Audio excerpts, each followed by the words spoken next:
আবার আদম আলাইহিস সালামকে আল্লাহ তৈরি করলেন তিন সিস্টেমে। কয় সিস্টেম?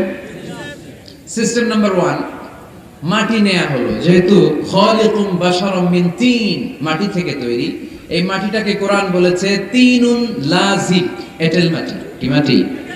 এঁটেল মাটি দিয়ে মূর্তি টুর্তি সাইজ করা যায় না।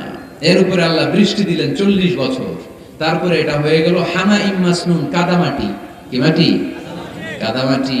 এবার কাদামাটির উপর বৃষ্টি দিলেন 40 বছর, এরপরে এটা হয়ে গেল চমৎকার সুন্দর মাটি। এর উপর আল্লাহ সাইয়েদনা আদম আলাইহিস সালামের 60 হাত লম্বা কায়া বানালেন, দেহ। আদম আলাইহিস সালাম লম্বায় কয় হাত? 60 গজ বা 60 হাত। এবং আমরাও যারা জান্নাতে ঢুকবো আমাদের সাইজ 60 হাত লম্বা বানায় দিবে কে? আল্লাহ। সহিহ বুখারীর বর্ণনা, লাম্মা খালাকাল্লাহু আদম ওয়া কানা তুলুহু 60 যিরাআন। যখন আল্লাহ তাআলা আদম আলাইহিস সালামকে বানালেন 60 হাত লম্বা করে বানালেন। বানানোর পরে ওই মূর্তির উপর, ওই দেহের উপর আল্লাহ তাআলা সূর্যের প্রখর কিরণ আর তাপ দিলেন 40 বছর। কয় বছর? এই 3 ধাপে সাইয়েদনা আদম আলাইহিস সালামকে বানানোর পরে রূহের ফুৎকার দিলেন, আর সাইয়েদনা আদম আলাইহিস সালাম কথা বলতে শুরু করলেন। পড়েন সুবহানাল্লাহ। আবার আমাদের সৃষ্টিরও 3টা ধাপ। 1 নাম্বার ধাপ নুতফা, আরেক নাম্বার ধাপের নাম হলো আলাকা, আরেক নাম্বার ধাপের নাম হলো মুদগা। প্রথমে ছিলাম নাপাক পানি, তারপরে হয়ে গেলাম জমাটবদ্ধ রক্তপিণ্ড, তারপরে হয়ে গেলাম গোশতপিণ্ড। নাপাক পানি থেকে রক্তপিণ্ড হলাম, রক্তপিণ্ড থেকে গোশতপিণ্ড হলাম। মায়ের পেটের ভেতরে, এই গোশতের ভেতরে আমার কঙ্কালটা ঢুকায় দিল কে? আল্লাহ। এরপর চামড়া দিয়ে আমারে প্যাকেট করা হলো। ফাতাবারাকাল্লাহু আহসানুল খালিকিন। সুন্দর করে দুনিয়ার বুকে আসার তৌফিক আমারে দিল কে?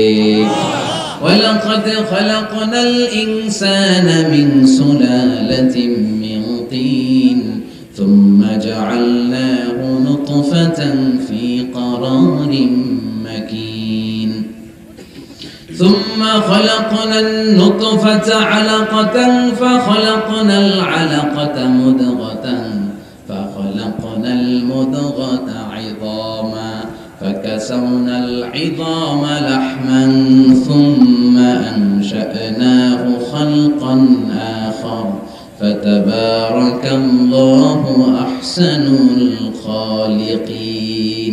الله أكبر. আমাদের সৃষ্টি শৈলীর বর্ণনা আল্লাহ দিলেন। নাপাক ছোট্ট পানি ছিল মায়ের জরায়ুর দেয়ালে, লেগেছিল জোকের মতো, ব্যাঙের বাচ্চার মতো। আস্তে আস্তে আমি বড় করলাম রক্তের পিণ্ড, সেখান থেকে গোশতপিণ্ড, গোশতপিণ্ডের ভেতরে তোমার কঙ্কাল দিয়ে দিলাম, তারপরে তার উপরে দিয়ে গোশত দিয়ে চামড়া দিয়ে প্যাকেট পড়ালাম। 8 মাস 9 মাস 10 মাস পরে দুনিয়ার বুকে আমাকে নবজাতক শিশু হয়ে দুনিয়ার বুকে আসার তৌফিক দিলেন কে? খালাকাল ইনসান। তিনি মানুষ বানিয়েছেন। তিনি শুধু দয়াময় নয়, তিনি শুধু কোরআনের শিক্ষক নন, তিনি মানুষের সৃজনকারী, সৃষ্টিকারী। এজন্য আল্লাহ বলেন, আমি রহমান, আল্লামাল কোরআন, আমি কোরআন শিখিয়েছি। খালাকাল ইনসান, আমি মানুষ বানিয়েছি। আল্লামাহুল বায়ান, আর মানুষকে বয়ান শিখিয়েছি। বয়ান শিখাইছে কে? আল্লাহ। দয়াময় রহমান শেখালেন কোরআন, বানালেন ইনসান, শেখালেন বায়ান। দয়াময় রহমান শেখালেন কোরআন, বানালেন ইনসান, শেখালেন বায়ান। ঠিক কি না? তিনি বায়ান শিখিয়েছেন। এই কথা বলার যোগ্যতা দিয়েছে কে? আল্লাহ। বিষ্ণু ঈসা ইসলাম যে কথা বলতেন, বয়ান করতেন, শিখাইছে কে? আল্লাহ। এই যে আমরা কথা বলি বিভিন্ন জন বিভিন্ন ভাষায়, শিখিয়েছে কে?